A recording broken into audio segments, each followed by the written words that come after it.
Welcome back to my YouTube channel study with Dinesh Mongra. आज की इस वीडियो में हम फ्यूचर परफेक्ट कंटीन्यूअस टेंस का लास्ट पार्ट पढ़ेंगे, जिसमें कि हम व्हाट टाइप के वाक्य हमने पिछली वीडियो में पढ़ लिए थे। आज हम पढ़ेंगे वाई टाइप के वाक्य, इनके इंट्रोगेटिव सेंटेंसेस। वाई टाइप के वो वाक्य जिन वाक्यों के बीच में कोई भी एक प्रश्नवाचक शब्द दिया हो। यदि किसी वाक्य के बीच में कोई प्रश्नवाचक शब्द दिया हो तो हम सबसे पहले उसी प्रश्नवाचक शब्द की अंग्रेजी लिखते हैं। बाकी हम देखते हैं कि किस प्रकार से हिंदी से अंग्रेजी बनाएंगे। यदि वाक्य में प्रश्नवाचक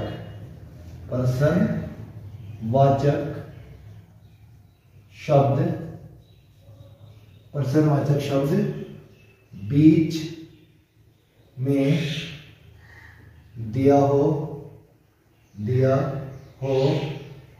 तो हम सबसे पहले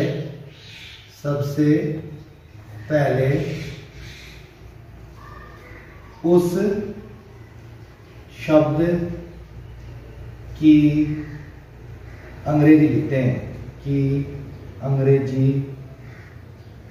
लिखते हैं।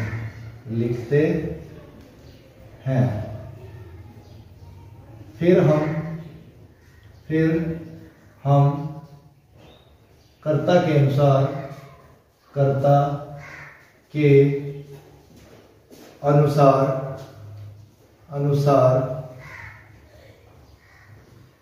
अनुसार विल या शैल का प्रयोग करते हैं।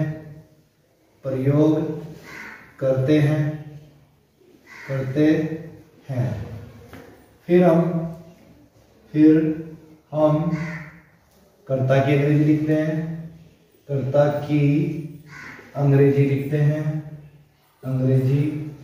लिखते हैं।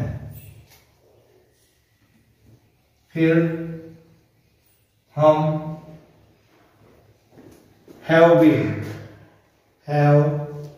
बीन का प्रयोग करते हैं। फिर हम V1 प्लस ING का प्रयोग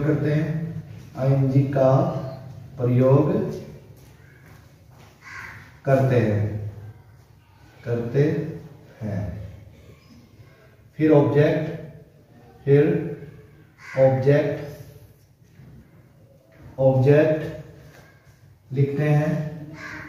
लिखते हैं। उसके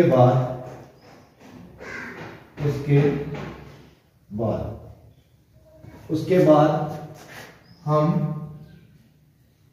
सिंस या फॉर का प्रयोग करते हैं।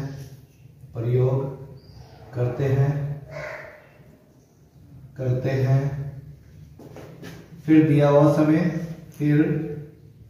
हुआ समय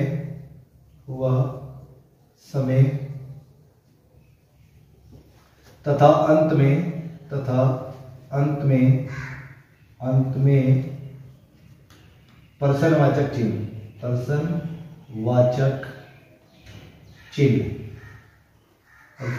चिन्ह लगाते हैं। इस नियम का हम प्रयोग करते हैं और फिर हम इस सूत्र का प्रयोग करते हैं। ये फॉर्मूला यूज करेंगे। फॉर्मूला क्या है? फॉर्मूला है वाक्य में जो प्रश्नवाचक शब्द दिया होता है सबसे पहले उसकी अंग्रेजी, प्रश्नवाचक शब्द सबसे पहले शब्द, फिर उसके बाद हम हेल्पिंग वर्ब शैल या विल, फिर उसके बाद हम प्रयोग करेंगे आई और वी सब्जेक्ट, फिर अदर सब्जेक्ट, उसके बाद हम हैव बीन का प्रयोग करेंगे, हैव बीन, फिर plus V1 plus ING plus object उसके बाद हम सिंस या फॉर का प्रयोग करते हैं, सिंस या फॉर, फिर हम टाइम और वाक्य के अंत में क्वेश्चन मार्क का प्रयोग करते हैं। ये हमारा फॉर्मूला है और ये हमारा रूल है। इसके प्रयोग से हम हिंदी से एग्जाम्पल देखते हैं। अगर हम बात करते हैं इसके एग्जाम्पल की, वह 2 दिन से स्कूल कैसे जा रहा होगा। वह 2 दिन से स्कूल कैसे जा रहा होगा, तो इसमें प्रश्नवाचक शब्द ये दिया। सबसे पहले सीखे अंग्रेजी हाउ, सब्जेक्ट है वह, तो विल, हेल्पिंग वर्ब सब्जेक्ट के अनुसार, विल सब्जेक्ट ही, और इसके बाद हैव बीन, फिर जाने की गो मैन की going to school, going to school, and इस समय फॉर 2 डेज, और आखिर में इसके क्वेश्चन मार्क का प्रयोग करते हैं। इस प्रकार से हम ऐसे वाक्यों की हिंदी से अंग्रेजी बना सकते हैं।